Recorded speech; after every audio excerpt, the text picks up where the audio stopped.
Boa tarde, meus amigos e minhas amigas. Sou o André Luiz Alves. Estamos iniciando hoje o podcast Café com Política com André Luiz Alves. Esse projeto começou dia 6 de maio, lá na churrascaria Minuano, na Praia de Cambori, com uma palestra do Darlan Campos, né, com a presença lá do prefeito Pasolini e várias lideranças. E agora estamos dando início a uma nova etapa do projeto, o primeiro podcast aqui com o Eric Musso. Eric Musso, que foi presidente da Assembleia Legislativa, e vai ser um bate-papo agradável sobre a política, sobre a trajetória dele, o futuro que ele vê aí da política capixaba. E a gente gostaria de agradecer ao Eric Musso pela presença, uma honra estar aqui com a gente. Gostaria de agradecer aí também o pessoal da GVix, o Anderson e a Giovana. Agradecer lá o pessoal que ajudou lá no primeiro Café com Política na Churrascaria Minuano, o Fabiano da Churrascaria Minuano, o Darlan Campos, o palestrante, o Laerte Machado, que fez a comunicação integrada, e todas as pessoas que acompanham o nosso trabalho. Gostaria de convidar vocês que possam seguir o nosso Instagram, Café com Política ES de Espírito Santo.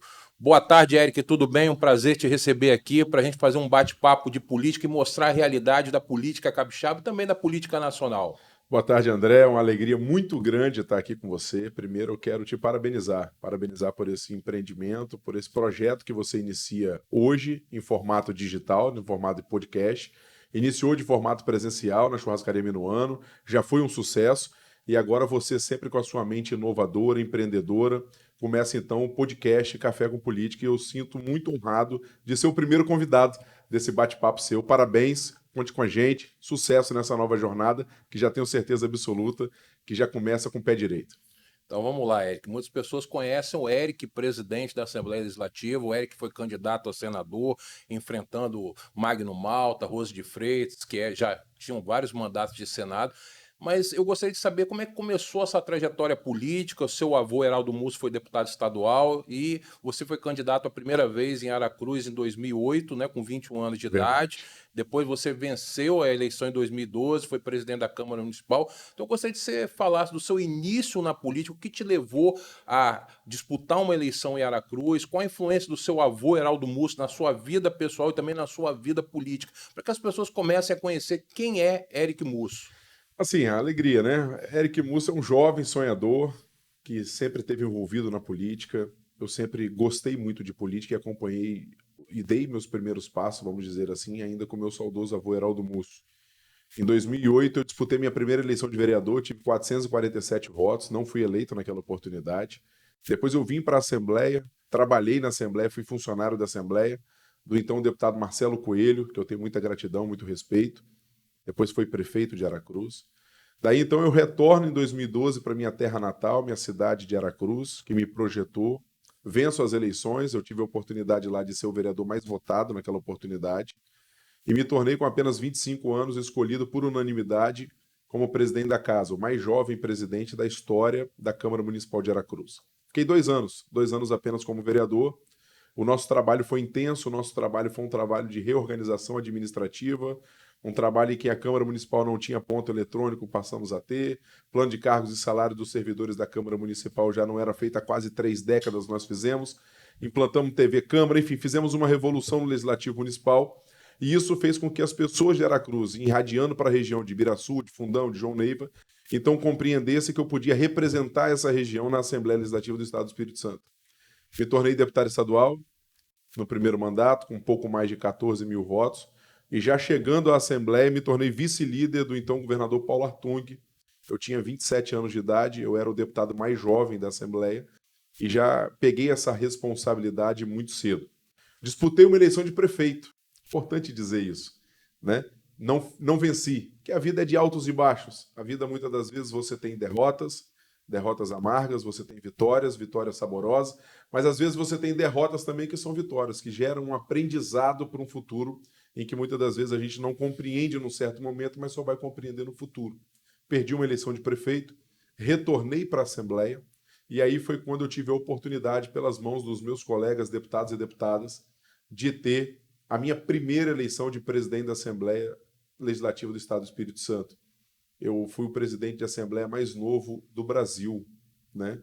Com 27 para 28 anos aí, 29 anos de idade, eu tive o meu primeiro mandato de presidente da casa, depois fui reeleito deputado estadual, depois fui reeleito por mais 2 mandatos na Assembleia Legislativa de presidente, sendo o presidente aí por 3 mandatos e chegando aí até a última eleição. Então essa é uma pequenina trajetória, apenas com 36 anos de idade, muito gás ainda, muita energia, sabe, muita força de vontade e dedicação para poder prestar um serviço de qualidade à população do meu querido e amado Espírito Santo. Mas vou retornar um pouquinho, Érico. Você foi eleito vereador de Aracruz, presidente da Câmara Municipal em 2012. Em 2014, você foi disputar a eleição para deputado estadual. Isso. 2 anos depois de vereador, você foi candidato pelo PP na época. Isso. O que te levou a ser candidato a deputado estadual, que era um desafio maior, principalmente um jovem de uma cidade interior? E quem te incentivou, né, a vir a deputado estadual? Porque logo na sua primeira eleição para deputado estadual, você vence a eleição. Eu queria que você passasse para nós, né, como é que foi essa eleição, a primeira eleição para deputado estadual, que eu acho que foi ali que você começou a se projetar para o estado do Espírito Santo. Com certeza absoluta. Era um vereador de interior, presidente da Câmara, né, e tenho muito respeito pelo mandato de vereador, porque o vereador está lá na ponta, né, só sabe, meu saudoso avô dizia que só sabe o calor do fogão a panela, então só sabe do trabalho do vereador quem efetivamente já viveu isso. O vereador fica ali na labuta, no bairro, na comunidade, buscando um prefeito, buscando um deputado, buscando uma emenda, buscando, sabe, o trabalho melhor para a sua comunidade e para o seu município. Eu fui incentivado pelos meus colegas vereadores, né, e tive muita participação e muita força do ex-prefeito Marcelo Coelho e ex-deputado, que tinha sido meu chefe na Assembleia, um amigo, e que me incentivou, porque ele era prefeito e eu presidente da Câmara, né? Então nós tínhamos uma relação de parceria muito forte. E a nossa região estava sem uma representatividade na Assembleia, porque o representante era ele, antes de virar prefeito, né? Então, quando ele vira prefeito, a nossa região fica sem deputado estadual. Historicamente, Aracruz sempre teve um deputado estadual.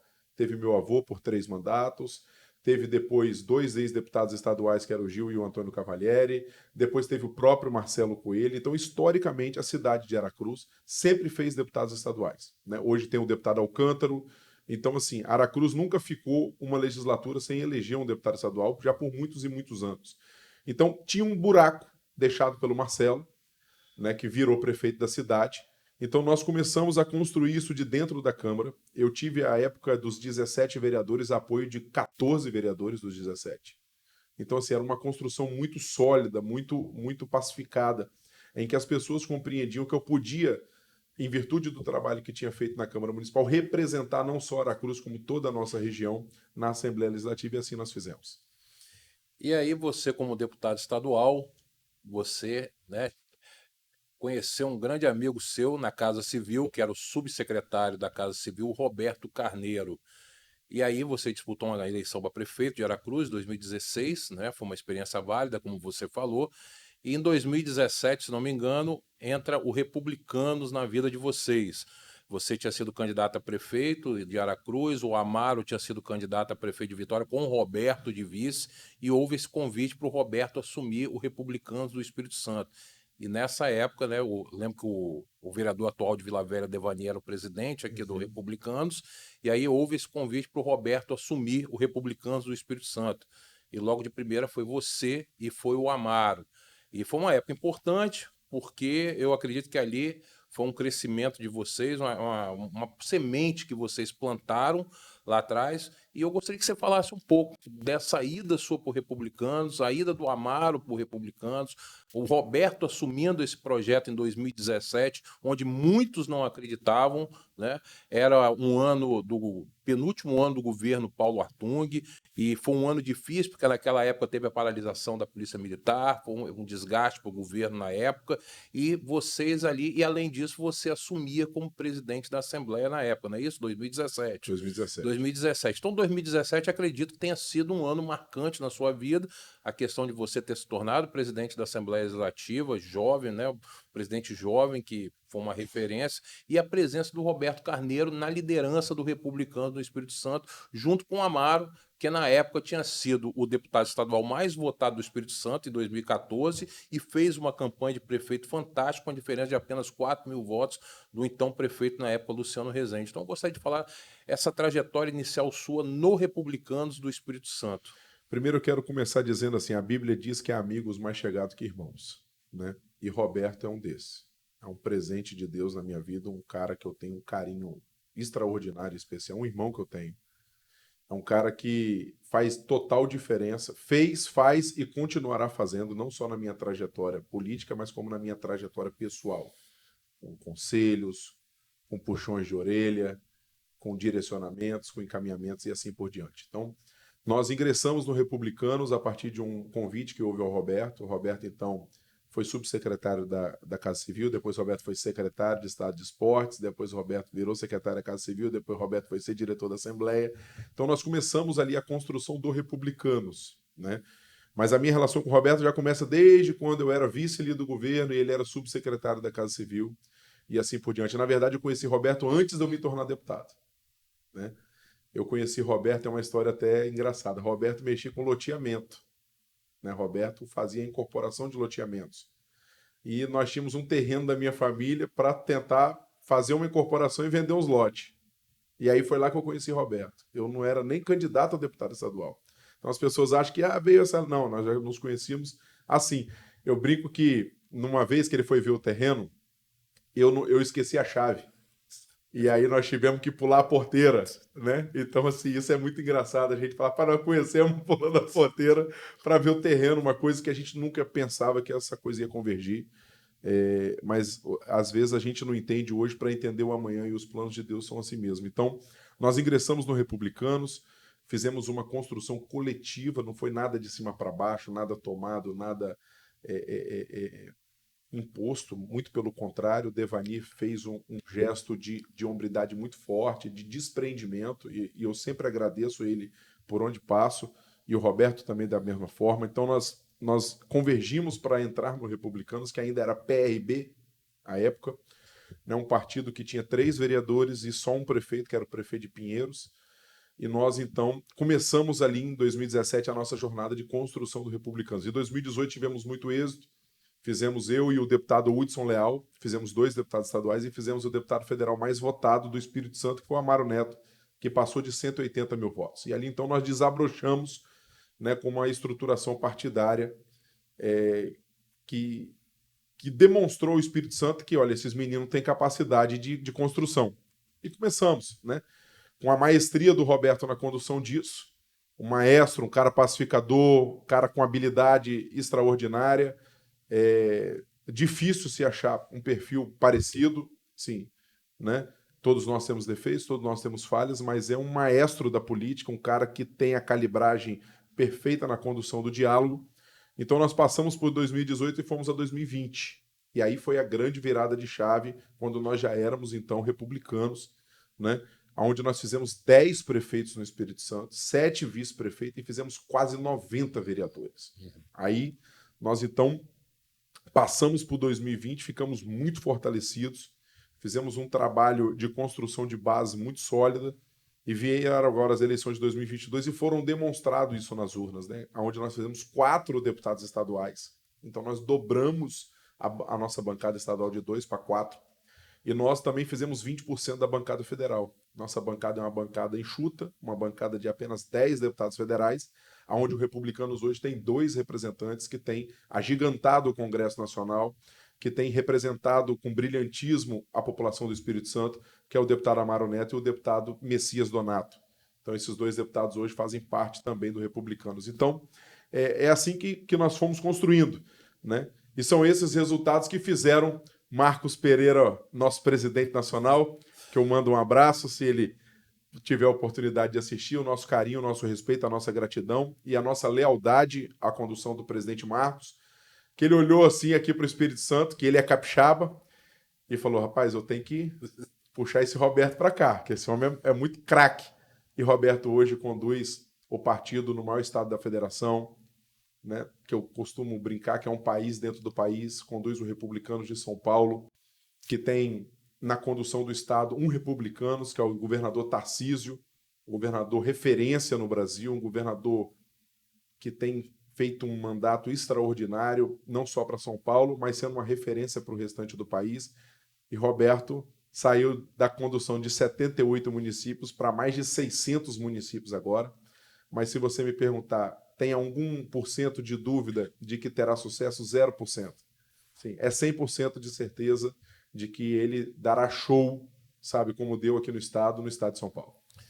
Eu queria voltar um pouco quando você assumiu a presidência da Assembleia a primeira vez, que o atual presidente na época era o Ferração, Uhum. um ícone aí da política capixaba, pai do ex-senador, hoje vice-governador Ricardo Ferraço. E aí você, um jovem, na época desbancou o Ferração, que na época pela imprensa queria também ser presidente novamente, né? E aí você assumiu a presidência da Assembleia. E assim, vamos bater uma bola rápida. Qual foi a primeira mudança que você implementou dentro da Assembleia Legislativa logo quando você chegou? Você estava com 29 anos, não é isso? 29. Um jovem com 29 anos chegar a ser presidente de uma casa de leis, com vários deputados experientes. Qual foi a grande mudança que você fez inicial, que você detectou na Assembleia Legislativa? Nós fizemos várias mudanças administrativas, André, né, que eu posso enumerá-las aqui, mais de 10, 20, 30 mudanças administrativas. Mas a minha maior vitória, vamos dizer assim, é a mudança comportamental da cadeira de presidente da Assembleia. Isso eu tenho muito orgulho, né? A presidência era uma presidência muito fechada, era uma presidência muito enclausurada de poder, de falta de diálogo. Eu tenho carinho e respeito pelo presidente Ferraço, que me antecedeu, fez a sua parte e deu a sua contribuição, mas a forma em que eu implantei na minha presidência o tratar as pessoas, eu acho que foi uma grande mudança, uma mudança comportamental. Claro, tiveram mudanças administrativas, natural. Nós nos tornamos a primeira Assembleia totalmente digital do país. Implementamos um serviço de atendimento ao cidadão que hoje está lá funcionando, está bombando, sabe, com carteira de identidade, com PROCON, com Defensoria Pública, com Delegacia da Mulher, com Delegacia do Consumidor lá dentro. Enfim, fizemos um complexo de serviço de atendimento ao cidadão, montamos um núcleo de atendimento especializado ao terceiro setor, às pessoas portadoras de deficiência. Então, assim, criamos um complexo para que a casa virasse a casa do povo. Ganhamos um prêmio nacional de melhor Assembleia do país em atendimento ao cidadão. Nos tornamos a segunda com mais transparência, a mais econômica por deputado, proporcionalmente falando. Então, sozinho, claro que não. Com uma equipe qualificada, montamos equipe, com o apoio dos deputados e deputadas. O atual presidente, hoje, que é o deputado Marcelo Santos, que é meu amigo e irmão, e eu tenho muita gratidão, ajudou a liderar projetos importantes na Assembleia, quando eu fui presidente, porque ele foi meu vice 3 vezes. Então, o Revisa Alhes, o Alhes Digital, né? A toda a compilação da legislação, nós éramos quase 15 mil leis, viramos 8, 7 mil leis eram ineficientes, ineficazes, sem conhecimento da população. Né? Toda a parte de digitalização foi ele que coordenou pela vice-presidência. Então, nós fizemos um trabalho coletivo que envolveu os deputados, que envolveu os servidores, né? E que botou a Assembleia de volta, né, a prestar aquilo que é da sua essência, que é o servir a população, é abrir a casa para o povo. Então, eu sou muito grato aos servidores que me ajudaram a construir isso, sou muito grato aos deputados e deputadas e faço menção aqui a todos que passaram e que me ajudaram em nome do atual presidente, que tem continuado e tem potencializado o serviço da Assembleia, tem feito um trabalho extraordinário, eu tenho acompanhado. Ele, como diz o outro, eu estava na terceira marcha, ele está passando a quarta e a quinta e está acelerando e tem feito um extraordinário mandato que tem honrado os capixabas. Então, parabéns, Marcelo. Mandando um abraço aqui a Marcelo, a todos os deputados e deputadas. Parabéns, Marcelo, pela sua condução à frente da Assembleia Legislativa, que nos orgulha e nos honra, e orgulha e honra os capixabas. E a gente foi construindo isso. Então, assim, nós fizemos muitas mudanças, né? E isso ficou uma marca muito forte. E eu acredito até pela implementação desse serviço é que os deputados ainda me reelegeram por mais 2 vezes.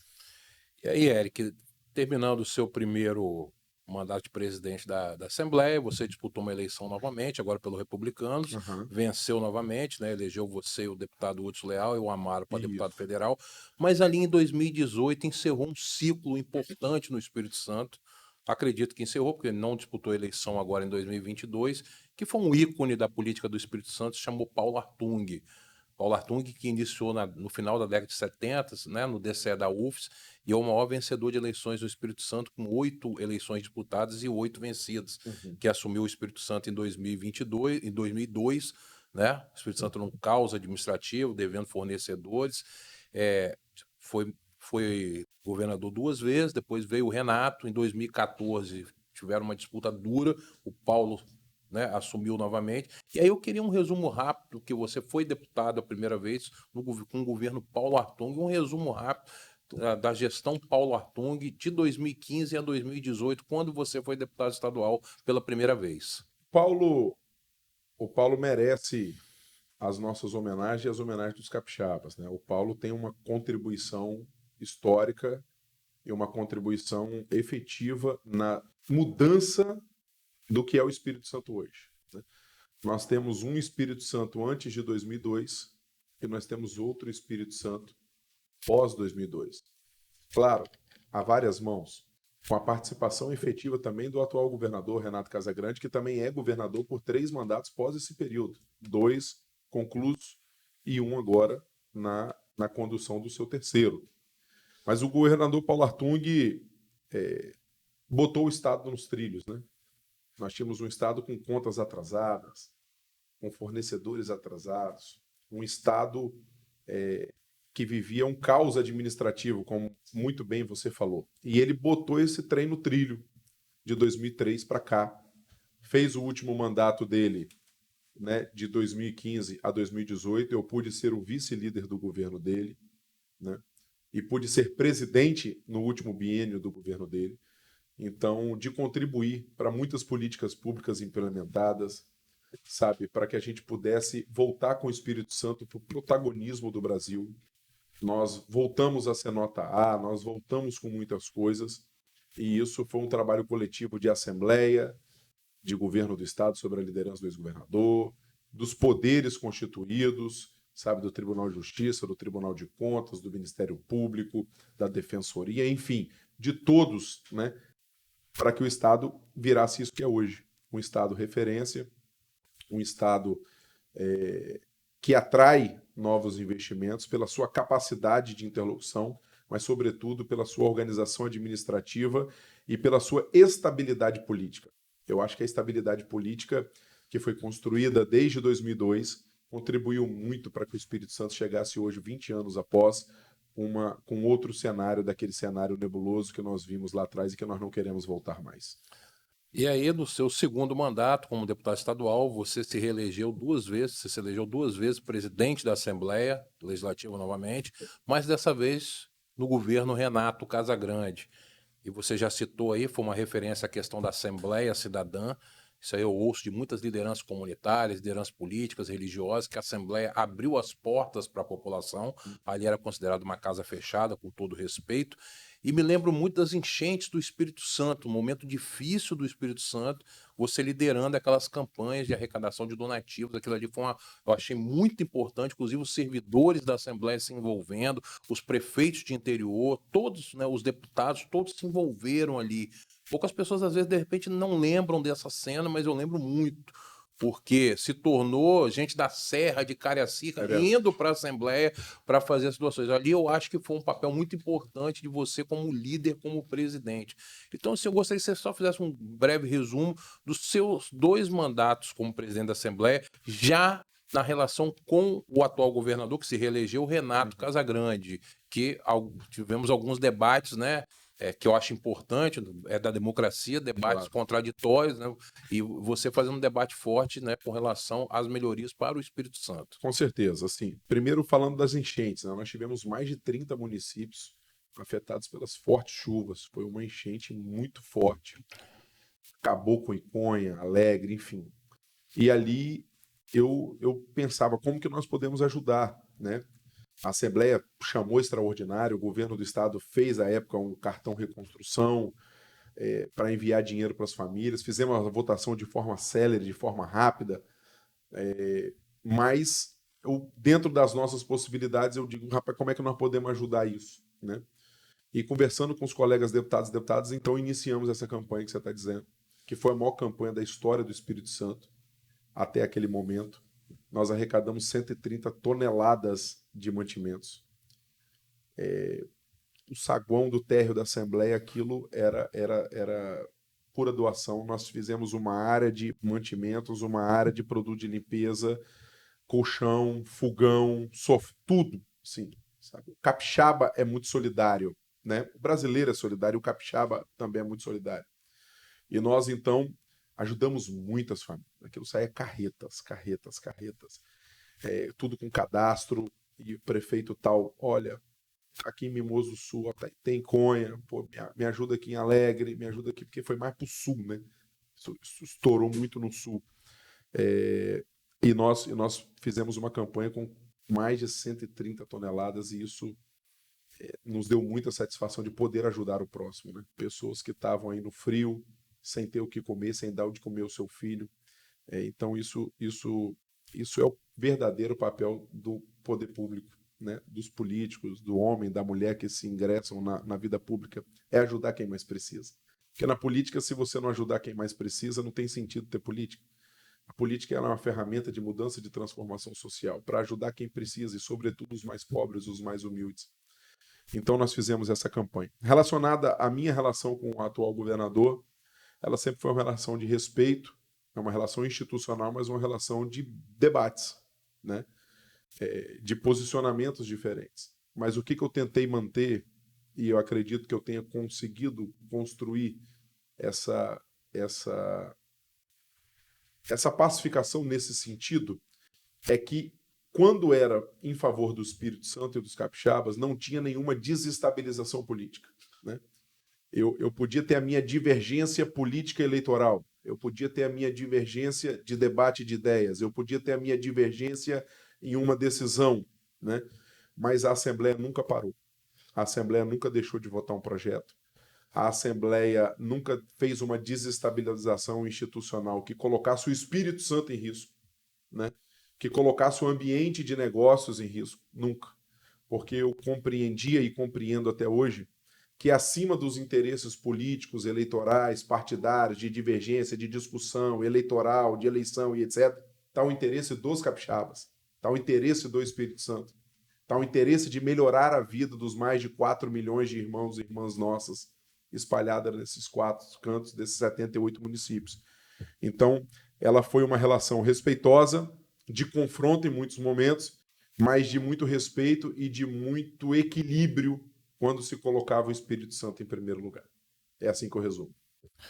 E aí, Eric, um fator muito importante para os republicanos, eu acho que é um momento histórico da política do Espírito Santo, as eleições de 2020. O Republicanos fez 10 prefeitos, mas uma dessas eleições foi muito marcante, que é as eleições para a Prefeitura de Vitória, que é uma eleição extremamente difícil. E aí, na época, você tinha o Fabrício Gandini, que era o candidato do prefeito Luciano Rezende, na época, com toda a máquina pública. Você tinha o João Coser, que muitos não acreditavam no começo, foi uma surpresa para alguns, mas mostrou ali a força de um ex-prefeito com 2 mandatos, a força do PT. E o Republicanos, que tinha filiado o Lorenzo Pasolini, anteriormente o candidato poderia ter sido o Amaro Neto, que foi o deputado federal mais votado. O Lorenzo, que em 2018 ganhou a eleição segundo deputado estadual mais votado, cerca de 43 mil votos, na época pelo PRP. E o Lorenzo Pasolini se filia ao Republicanos em março de 2020. E aí o Republicanos, né, com o Lorenzo na frente, com a chapa, acho que teve a questão do Democratas, o Solidariedade, não me lembro se teve outro partido MDB. o MDB, e tinha menos de 2 dígitos na pesquisa inicial, e aí um crescimento assim fantástico na eleição, uma eleição difícil, porque estava na época da pandemia, as pessoas se preservando, e aí uma eleição que muitos se surpreenderam, a não ida do Gandini para o segundo turno e o embate no segundo turno entre Lorenzo e João Coser. E uma das cenas que não sai da cabeça dos capixabas, o presidente da Assembleia Legislativa em cima de uma caminhonete fazendo a locução e pedindo voto para o Lorenzo. E ali, para nós, foi um marco, porque muitos não esperavam, né, essa vitória do Lorenzo Pasolini.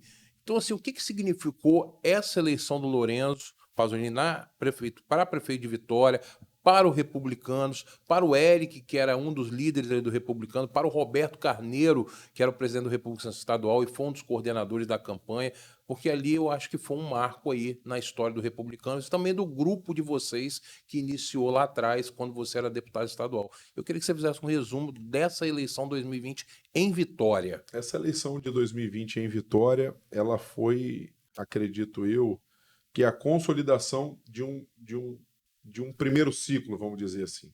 né? Porque você inicia um grupo, faz deputado estadual, faz deputado federal, faz um planejamento, né, para crescer o partido, mas chega à prefeitura da capital. Então, assim, a principal vitrine política do Estado do Espírito Santo depois do governo do Estado, naturalmente, que é o número um, chefe número um, poder número um, que é o governo do Estado. Então, nós tínhamos a presidência da Assembleia, né? E a eleição de Vitória foi um marco, sim, você não tenha dúvida. Ela foi uma eleição que envolveu as pessoas, né? Que colocou energia e esperança no coração das pessoas. Então, o meu gesto de fazer a locução era para dizer às pessoas, olha, aqui não importa se você está entregando um panfleto ou se você é o presidente da Assembleia, nós queremos o melhor para a Vitória. Né? Então, assim, e as pessoas olhavam assustadas, né? Esse cara estava de terno lá agora, presidindo a sessão, agora ele já está aqui, né? E nós fizemos 2 turnos com muita energia, por acreditar que a gente podia mudar a Vitória, como nós temos visto uma transformação, né? Obras espalhadas por toda a cidade, um prefeito que tem na marca da sua gestão a probidade, né? A coisa correta, um cara reto, um cara correto, um cara direito, como a gente busca, né? Eu disse há poucos dias atrás, assim, a pessoa falou assim, poxa, mas Lourenço é difícil de conversar.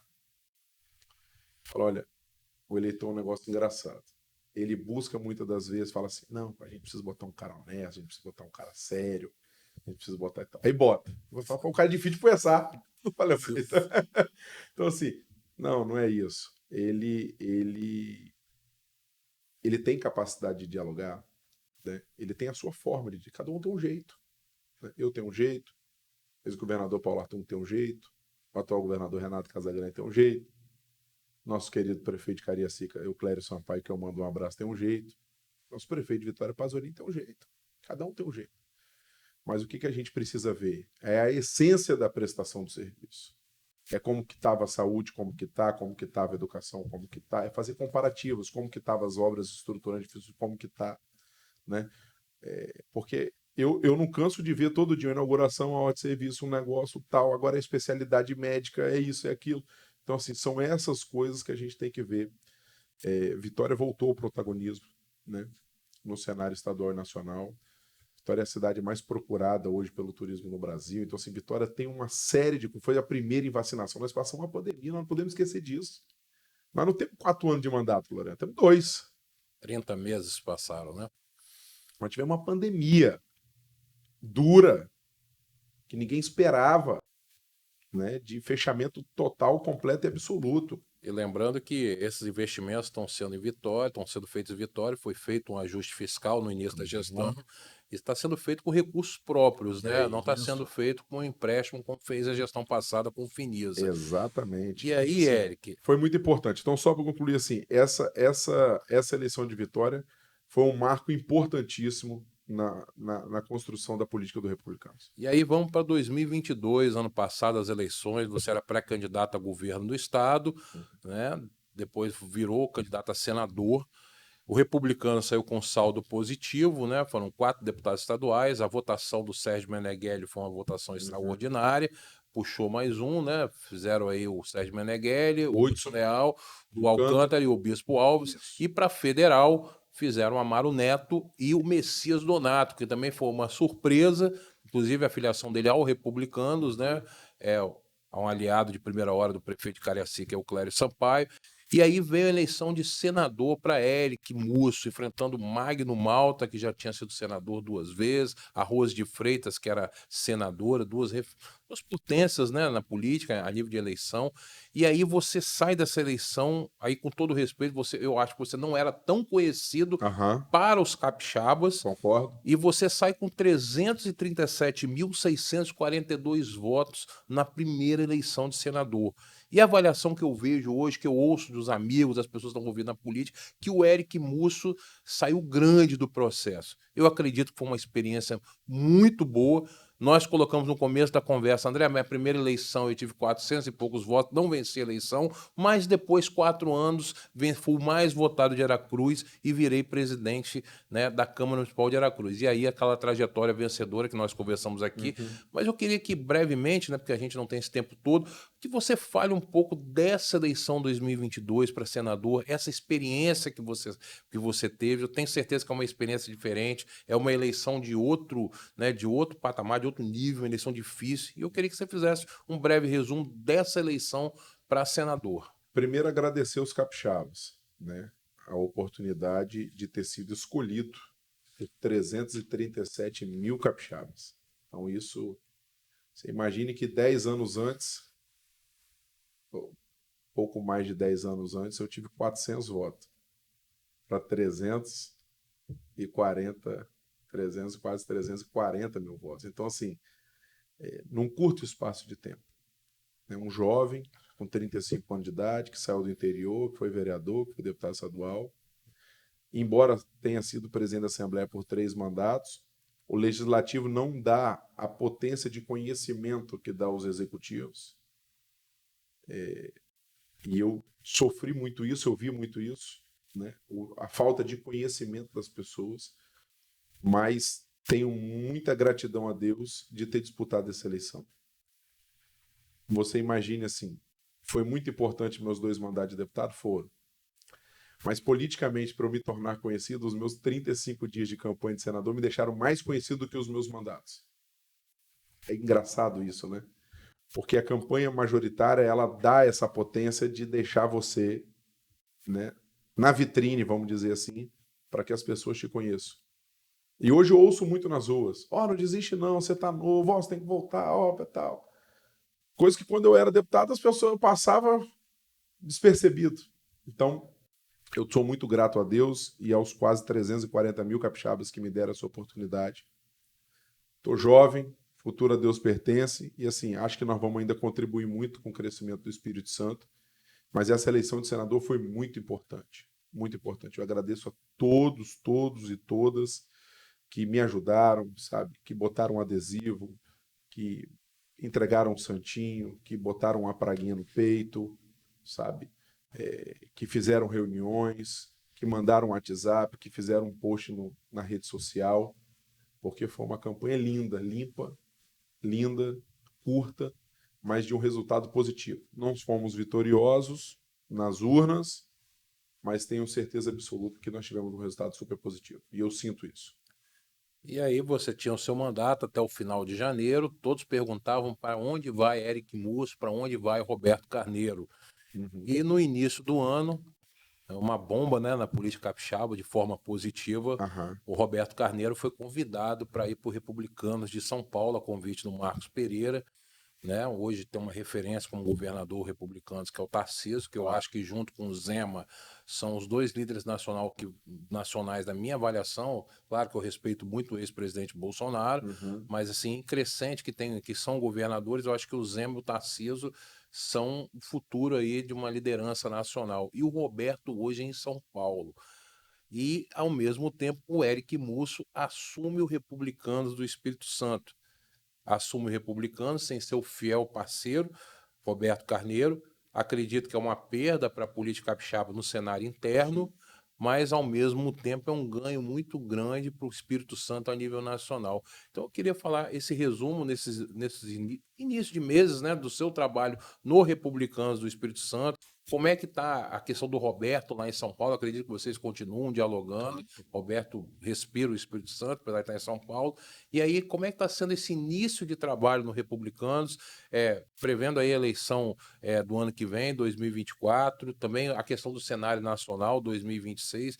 Então, assim, eu queria que você fizesse uma breve fala aí sobre a saída do Roberto Carneiro para São Paulo, porque é uma parceria que vocês tinham de muitos anos, Claro. e hoje o Roberto foi galgar um passo maior na sua trajetória política. Com certeza absoluta. Assim, eu já disse aqui muito do Roberto, assim, é um orgulho para os capixabas ter um capixaba nos representando, vamos dizer assim. Nós exportamos uma coisa boa, que é o nosso Roberto Carneiro, para São Paulo. Então, é um orgulho como capixaba ter um capixaba fazendo esse trabalho no maior estado do país. E um orgulho pessoal, né? Assim, é uma satisfação pessoal. A gente que é amigo, que é irmão, gosta de ver o outro bem, gosta de ver o outro crescer. Então, se eu dizer assim, poxa, Eric, é difícil, é claro, poxa, a gente quer o quê? Roberto por perto, né, tal, nós estávamos fazendo política junto e tal, mas é uma satisfação e um orgulho muito grande quando eu vejo voando, sabe, fazendo o que gosta, fazendo o que sabe.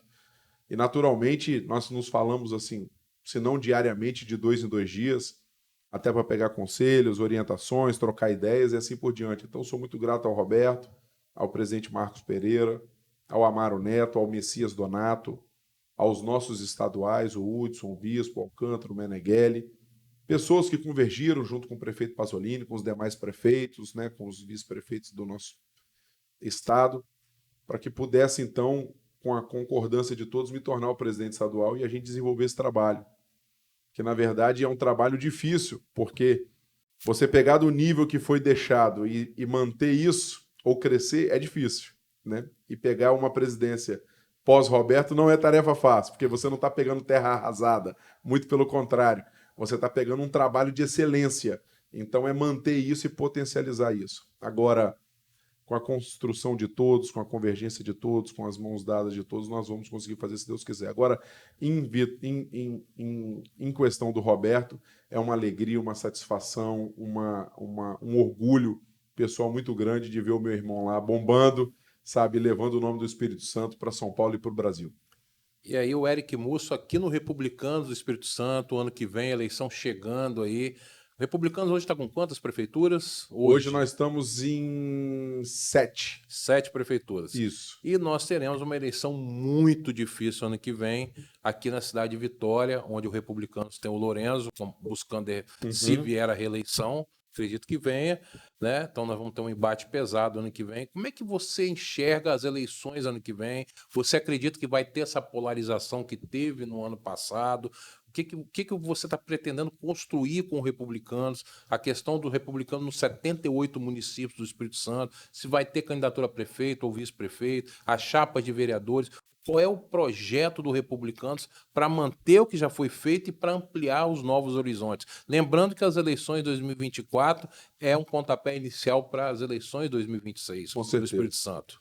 Nós estamos trabalhando, a nossa ideia é estar organizado nos 78 municípios, não naturalmente com todas elas com candidatura a prefeito, não cabe isso, mas nós queremos estar organizados nos 78 municípios, ter candidaturas a prefeito ou a vice-prefeito nas principais cidades e ter pelo menos chapa de vereadores em 80% a 90% aí dessas cidades. Se nós pudermos ter em todas, vamos tentar ter em todas. E estamos nos preparando para isso, né? Estamos trabalhando para isso, construindo alianças, dialogando.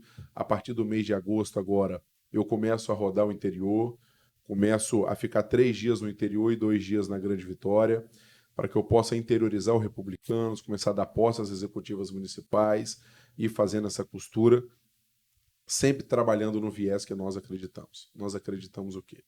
Nós somos um partido conservador, nós somos um partido de direita, mas com equilíbrio, né? Nós precisamos defender as pautas que a gente acredita, mas não só apontando o dedo. Nós precisamos também apontar soluções e propostas. Sim. Nós precisamos de propostas, nós precisamos de soluções, nós precisamos resolver os problemas das cidades. E isso a gente só constrói com muito diálogo. Então, o Republicanos estará posicionado em 2024, forte, se Deus quiser, com a ajuda de todos, para que a gente possa ser um dos partidos protagonistas na discussão de 2026. Né? Nós queremos participar da discussão, construindo coletivamente, vendo a chapa de deputado estadual, vendo a chapa de deputado federal, sabe? Contribuindo na construção de nomes, seja do Republicanos ou não, sabe? Nas 2 vagas majoritárias para o Senado da República, né? Nós temos uma sucessão de governo do Estado, com a vice-governadora, enfim. Então, o Republicanos tem tamanho e é esse o trabalho que nós vamos fazer para que a gente possa continuar grande e forte em 2024 e chegar com um tamanho suficiente para as discussões visando o melhor do Espírito Santo em 2026. E aí, Eric, eu quero falar um pouco de 2026. De repente, em 2026, esse podcast vai estar gravado né, em julho de 2023, que de repente as pessoas vão guardar o que nós vamos falar agora. 2026 será um momento importante para o Espírito Santo. Acredito que o ex-governador Paulo Artung não dispute a eleição. Então, encerra-se um ciclo de 24 anos de Paulo Artung e Renato Casagrande. 3 mandatos para cada um. Esse ciclo se iniciou em 2002, quando Paulo foi candidato a governador e Lelo candidato a vice, pelo PSB, e o Renato se projetou como deputado federal, com o apoio de Paulo. Em 2006, Paulo disputa a reeleição, Casagrande vem a Senado, né, contra Max Mauro, e Casagrande vira senador. E no resto da história, 2010 ele vira governador, né, com aquele fato, né, na época todos achavam que era o Ricardo Ferraz, acabou de ser o Renato, e o Ricardo desceu para Senado.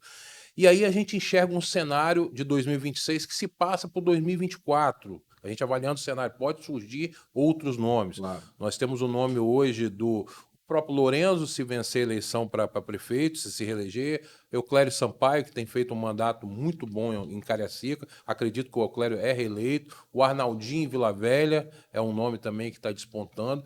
E aí você tem, de repente, o PT deve lançar candidato para fazer uma base de um Lula reeleição, ou pode ser o Helder, ou pode ser o Fabiano Contarato. E aí o Republicanos está iniciando essa construção para 2026. Eu acho que foi um gesto bacana que eu vi no sábado passado, né, o encontro do PP, junto, né, através do Josias da Vitória, que vocês têm uma relação muito boa desde a época da Assembleia Legislativa. Eu acho que são hábeis, são jovens articuladores que têm um futuro. E aí, o que você enxerga? Lógico, está muito cedo ainda. Nós temos uma vaga para governo do Estado, que eu acho que vai ser uma eleição acirrada. Ainda nós temos a direita, não sabemos se o Manato vem, ou se o Gilvan da Federal, que está como deputado federal, pode vir, ou o Capitão Assunção. Né? A gente não sabe como vai ser o cenário daqui a 3 anos, mas aí você tem uma vaga para governo do Estado, onde nós não teremos um governador disputando a reeleição, e um novo ciclo se inicia no Espírito Santo. Nós vamos ter 2 vagas a Senado, né? Provavelmente o governador Renato Casagrande venha disputar a eleição para Senado, e ele seria um candidato forte. E aí é um novo ciclo no Espírito Santo. Claro que passa pelas eleições 2024. Uma vitória maiúscula, por exemplo, do PT aqui no Espírito Santo, ano que vem, né, faz uma base muito forte para 2026. Então, assim, qual é o projeto do Republicanos para 2026? Lógico que está cedo ainda.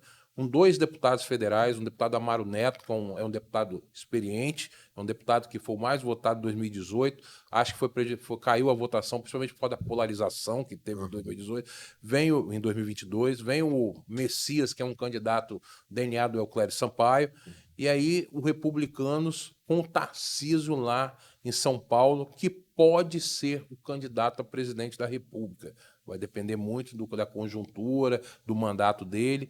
Então, assim, o que a gente pode prever? A gente já falou de 2024, montagem de diretórios, né? E o que a gente pode prever para 2026? Por que eu estou tocando em 2026? Vai ser um momento histórico para o Espírito Santo.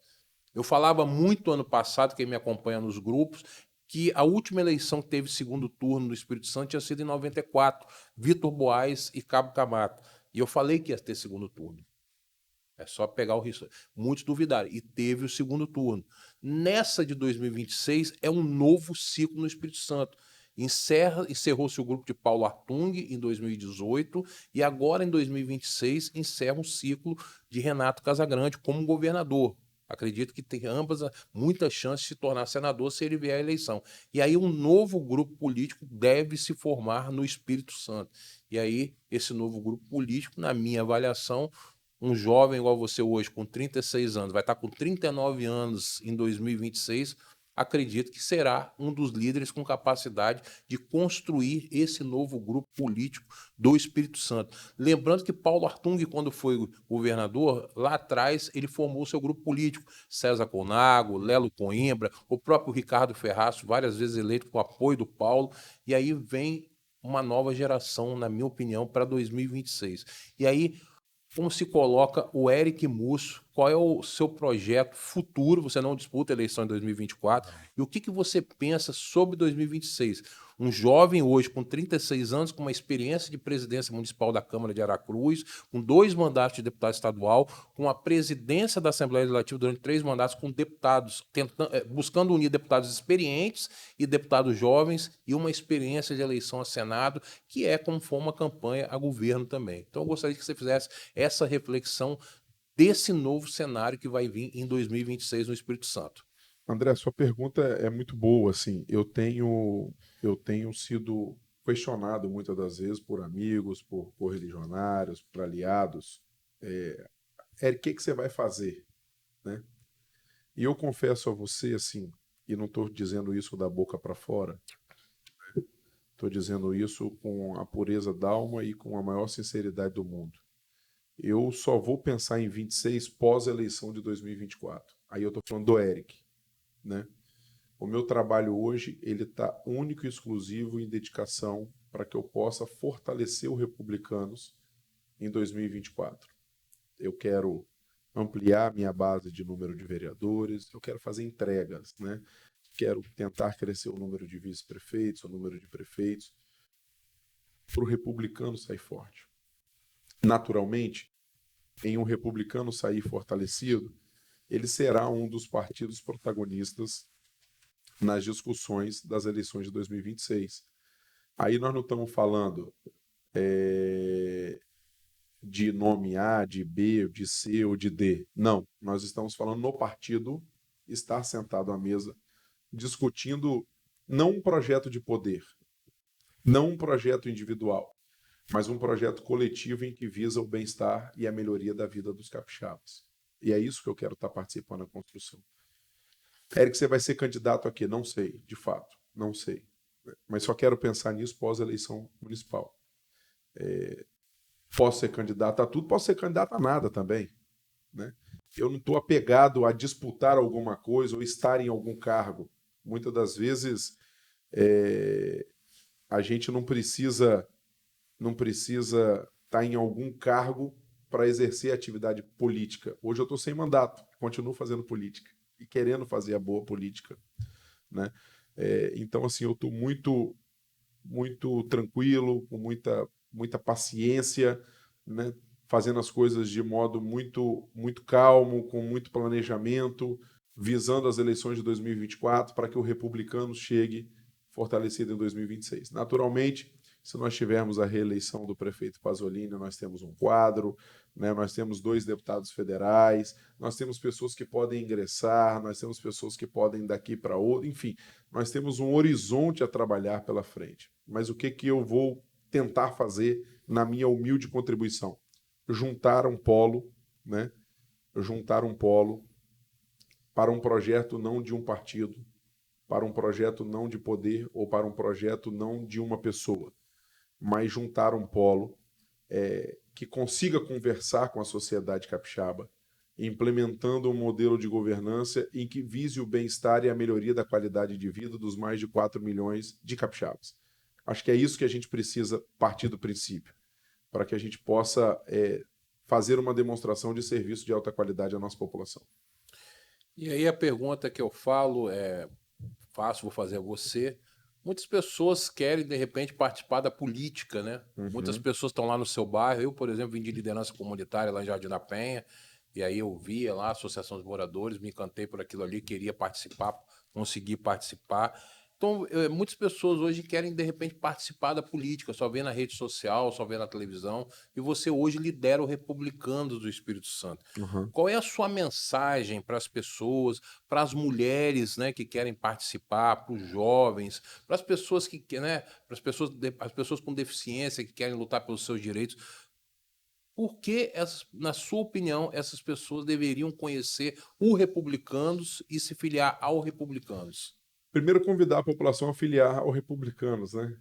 O Republicanos é um partido organizado, é o único partido no Brasil que tem uma faculdade, né? A Faculdade Republicanas, que tem curso EAD.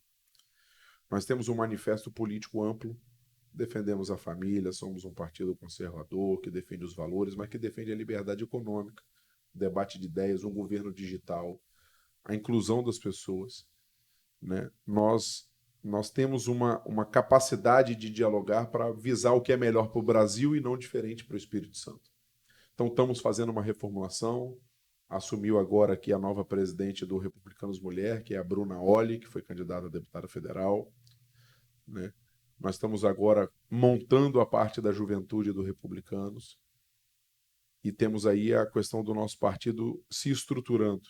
Então, o Republicanos é um partido que defende a família, que defende os valores, mas que defende também uma economia forte, uma administração tecnológica, uma capacidade de governança digital para que a gente possa avançar na prestação do serviço público.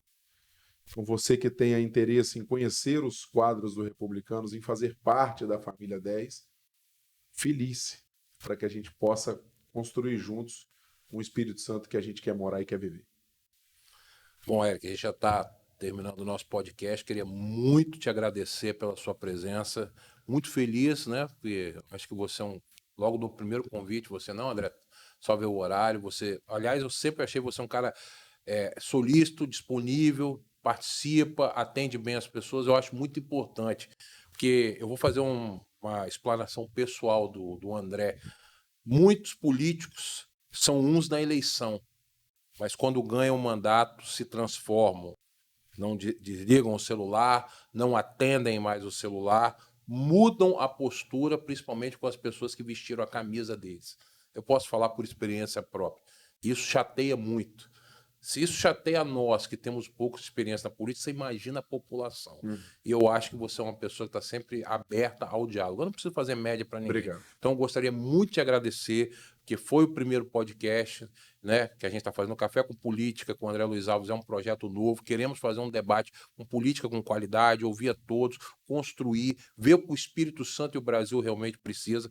Eu acho que a gente precisa reduzir as desigualdades sociais. Não dá mais para, em 2023, a gente ver, né, pessoas que não têm esgoto, né, rede de esgoto na sua comunidade, pessoas passando fome. Verdade. Hoje nós temos uma epidemia do crack que é triste, a questão da violência, a gente está vendo cenas tristes hoje, e assim, eu acho que o momento, na minha avaliação, é de união. E eu acho que você é uma pessoa que sempre liderou dialogando. Então, eu gostaria de te agradecer por você ter vindo. É muito importante para mim, que estou iniciando esse projeto. Eu gostaria que você deixasse uma mensagem final às pessoas, né, desse podcast que iniciou hoje, Café com Político, com André Luiz Alves. Vou finalizar como comecei, te parabenizando, desejando sucesso. Você é um cara trabalhador, sério, um cara que tem o carinho e o respeito não só meu, como de toda a classe política, que reconhece em você uma pessoa que milita não em favor do André, que já saiu das fronteiras só de Jardim da Penha, né? E que agora, com esse novo projeto, vai sair das fronteiras de Vitória e vai espalhar pelo estado do Espírito Santo e, quem sabe, o Brasil. Não é isso? Então, assim, sucesso. Eu que agradeço a oportunidade de ser o primeiro convidado. Isso me honra muito e me aumenta a responsabilidade. E estar aqui com você é uma alegria muito grande. E deixar uma mensagem aos nossos irmãos e irmãs capixabas que possam continuar acompanhando a política, porque é através dela que a gente transforma e transforma para melhor a vida das pessoas. E é nisso que eu acredito e por isso que eu estou na política. Obrigado, André. Obrigado, Eric Musso. Obrigado a todas as pessoas que vão assistir esse podcast Café com Política e que a gente possa desenvolver um trabalho cada vez melhor, com seriedade, com credibilidade, honestidade e transparência. Muito obrigado.